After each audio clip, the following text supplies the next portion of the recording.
Hey guys, welcome back to Insight Tennis Tour Stroke Series. In this drill, we're going to follow up on what we talked about with the pronation and the importance of how to pronate properly. But now we're going to add some targets so that you've got something to aim for. And again, if you'll remember in the last drill, I wanted you to take your body out of the equation, which will actually isolate the arm and essentially make you use it properly. So we want to take our body out of the equation, but now we want to start to hit our targets up the tee, in the middle, and in the corner out wide. So this is a great way to do this. You can just obviously take a basket of balls here, abbreviated swing. You don't need to swing really hard at it, and you don't need to take a full swing at this point. You can go ahead and just start with the racket here. But again, what we're working on here is target practice. Okay, you can see I'm going right at that cone in the corner there, and I'm allowing my racket to release and snap over, almost hit it right there, right? Very, very close. And again, this is a great way to practice accuracy and hitting your spots. It will teach you how to use your racket to hit those 3 spots on the court specifically, and you'll learn how at the last second you can decide where you want that to go. And that's very, very important, because if you have that disguise on your serve, it can be very, very difficult for your opponent to read where you're going if you're changing that essentially last second. Okay, so go ahead and practice a couple more here. We'll go down the middle on this one. Okay, so right at that cone, you can notice that I'm right at that cone.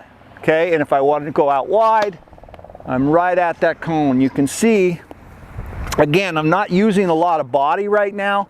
I don't really care about my body right now. I just want to make sure that I'm pronating my arm properly and snapping over. Now granted, I would rotate through more if I was doing a normal serve, but right now I'm really trying to just focus on this idea of this pronation happening at the right time and in the right way. And the best way to do that is to take the body out of the equation so that the arm must do what it's supposed to do.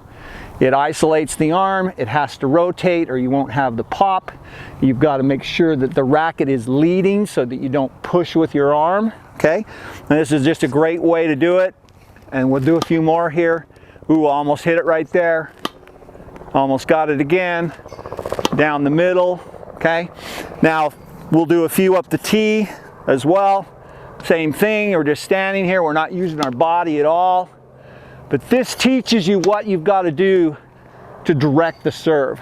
So you can see that what I'm doing now is I'm coming in, I decide to go down the tee, I'm going right down the tee. If I'm going in the middle, I'm going in the middle. If I'm going out wide, I'm going to go out wide.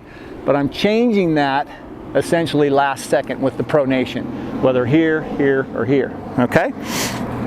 And this will teach you how to do that. So you're going to toss and then go right at that target right there in the corner. Let's see if we can actually hit that. Working on snapping that racket, okay? Good pronation and making sure that the racket head is leading, and not not pushing, but snapping. Ooh, almost got it. Again, the idea here, guys, is what you want to see is that the line of the ball is right at your target. This will force you to learn how to make that ball go right where you want it to go. As you can see, that's right down the middle. Again, we want to look at the one out wide. Almost got it there. So out wide, and you can see right at those targets. Almost got it. Oh, almost hit it on that one. This is just a great way to practice this because it teaches you to understand how you're going to decide last second where you're hitting that ball. Okay? Here, right there, there, right there. Obviously, your opponent's going to really struggle to know where the ball's going. In summary, with this drill, the idea is, again, isolating, the arm by taking the body out of the equation. You can put your feet together, that really does it well, or slightly apart, or you can even turn to the side. But you don't need to use body other than just a slight rotation. And I want you to really focus on allowing that arm to do what it's supposed to do and the pronation to happen correctly as well. So go out and work on this, guys. This is something that will drastically help you being able to hit the spots on your serve. At the end of the day, that's more important than power. Now, if you have both, clearly that's the best of both worlds. But if one or the other, if you don't even have a big serve and you hit your spots, you can be very, very offensive and you can win a lot of serve games. And that's going to allow you to win more matches. So guys, go out and try it. Give me a like and click on the notifications button if you haven't already done so. Subscribe to the channel. Check out our website at insighttennis.com. Love your comments and questions. Keep those coming. And then any lessons, clinics, group clinics, or anything help with your game, email me directly at rick@insighttennis.com. Love to help you guys out any way we can. As always, thank you so much for your time, and we'll see you next time out on the court.